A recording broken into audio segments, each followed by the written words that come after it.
Kalau gini mainnya Portugal nggak pantas juara.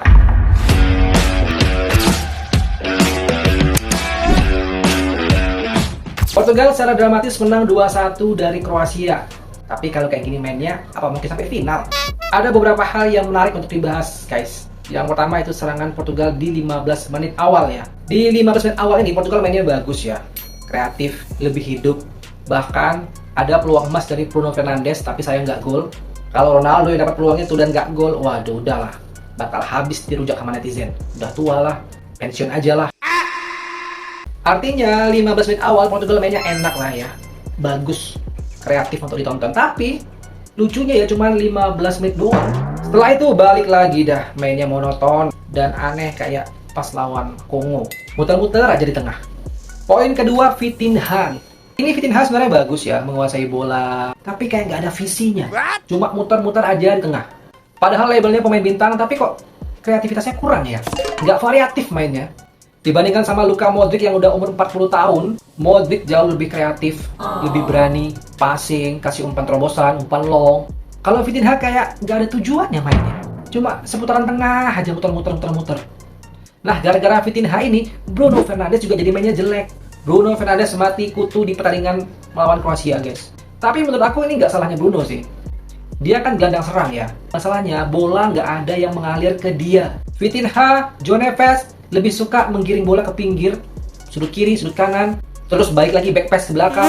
Bahkan ada momen di mana Bruno Fernandes dapat ruang kosong dan minta bola, tapi nggak dikasih. Kalau kalian nonton tuh kelihatan tuh, Bruno Fernandes kesel ya. Karena jarang dapat bola, akhirnya Bruno Fernandes pun ditarik keluar di babak kedua, guys. Karena nggak ada kontribusinya. Berikutnya Rafael Leao. Nah, ini memang bagus dalam menyerang, guys ya. Kecepatannya, bahkan umpan crossingnya ke Gonçalo Ramos berbuah gol kemenangan untuk Portugal. Tapi kontribusinya saat bertahan jelek banget. Gol Kroasia itu berawal dari Leao yang nggak mau ngepres atau mengganggu pemain Kroasia yang mau crossing. Akibatnya ya pemain Kroasia berhasil crossing dan gol. Nah, pemain yang paling disorot jelas ya mega bintang Cristiano Ronaldo. Harus diakui suka nggak suka ya. Ini Cristiano Ronaldo memang mental baja. Sempat cetak gol cantik tapi sayangnya dianulir oleh VAR ya karena offside. Tapi dari gol itu kelihatan kan kalau dia masih mematikan. Finishingnya masih dingin, kontrol bolanya masih bagus, tapi sayang golnya dianulir. Dan pada akhirnya Cristiano Ronaldo tetap cetak gol via titik putih alias penalti. Gol penalti bukan mudah, guys. Kalian bisa lihat sendiri kan, pemain-pemain Jerman pada nolak tendang penalti. Pemain Belanda banyak yang gagal penalti. Tapi di sini mental Cristiano Ronaldo memang benar-benar baja. Kayaknya dia sangat siap untuk dihujat, disalahkan andai penalti ini gagal. Coba bayangin, penalti di sistem gugur. Kondisi sedang dalam keadaan tertinggal 1 gol. Dengan pedenya Cristiano Ronaldo membidik tengah, ngincer tengah saat penalti. Gila nggak tuh? Ini kalau andai kata kipernya Kroasia pasrah ya sebelum penalti, udah pasrah, udahlah. Ini CR7 yang nendang pasti gol. Mending diam aja di tengah. Coba kalau kayak gitu, pemikirannya kipernya Kroasia. Gagal penalti itu Ronaldo, habis kena hujat netizen. Tapi dia benar-benar gambling berarti ya. Mentalnya benar siap. Andai kata gagal, ya udah gagal. Dihujat, ya udah dihujat. Tapi nyatanya gol. Berikutnya ada yang menarik, pemain super sub Gonçalo Ramos. Gonçalo Ramos ini spesialis super sub, guys.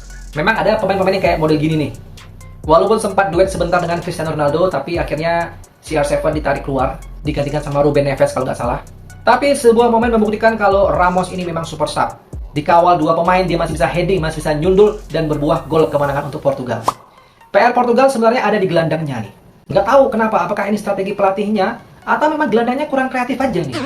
Jangan-jangan gelandang-gelandangnya Portugal yang main di PSG itu bukan karena jago, tapi memang karena kehebatan pelatihnya PSG aja, Luis Enrique kan. Kalau dibandingin sama gelandangnya Prancis, Inggris, waduh, wassalam lah. Jauh gelandang Portugal kreativitasnya. Nggak ada yang berani nerobos, nggak ada yang berani umpan long, nggak ada yang berani shoot dari luar kotak penalti.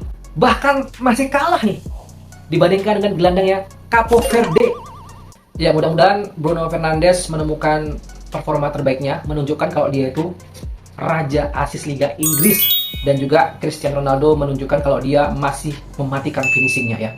Tapi kalau masih kayak lawan Kroasia mainnya, waduh, ketemu Prancis, ya kena bantai 7-0 jangan-jangan.